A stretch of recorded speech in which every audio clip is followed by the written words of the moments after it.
Personality tests are, by and large, constructed to be ableist, to be racist, to be sexist, and to be classist.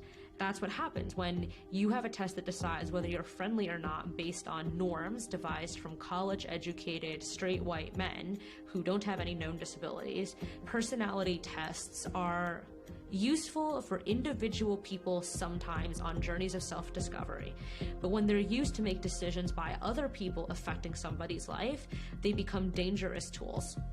Eugenics was this major movement at the turn of the 20th century that gained enormous traction to the point where several cities in the United States founded their own societies for the public hygiene. Eugenics was the science of the future, of forward-thinking people. Eugenics was the science of devising a better society by creating better humans. But eugenics itself is, of course, deeply white supremacist and deeply ableist, because eugenics was the science of deciding which kinds of people deserve to reproduce and to be reproduced, which kinds of people deserve to exist, which kinds of people did not, which kinds of people would be counted as productive and contributing members of society, and in turn, which kinds of people would instead be cast off as burdens. Eugenics continues to be mainstream science in the United States, just not under that name. We think that you're worthy because your personality is the appropriate personality here. Your personality is the one that matches those of previously successful performers at this company.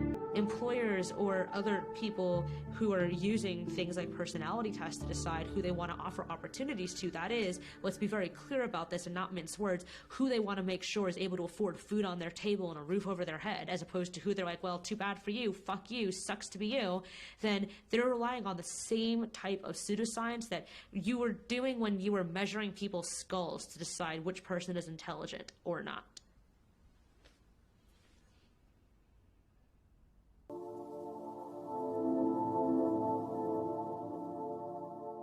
I never met Kyle, and I don't want to presume to know what did Kyle feel, what was Kyle thinking.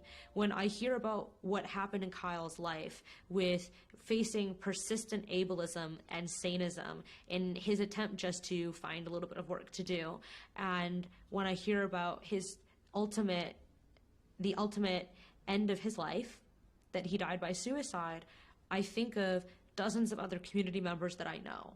And anytime that I learn that somebody from our community is no longer here, it is deeply sobering, it is deeply upsetting, and it is a further indictment of the society that we live in, of just how profoundly fucked it all is.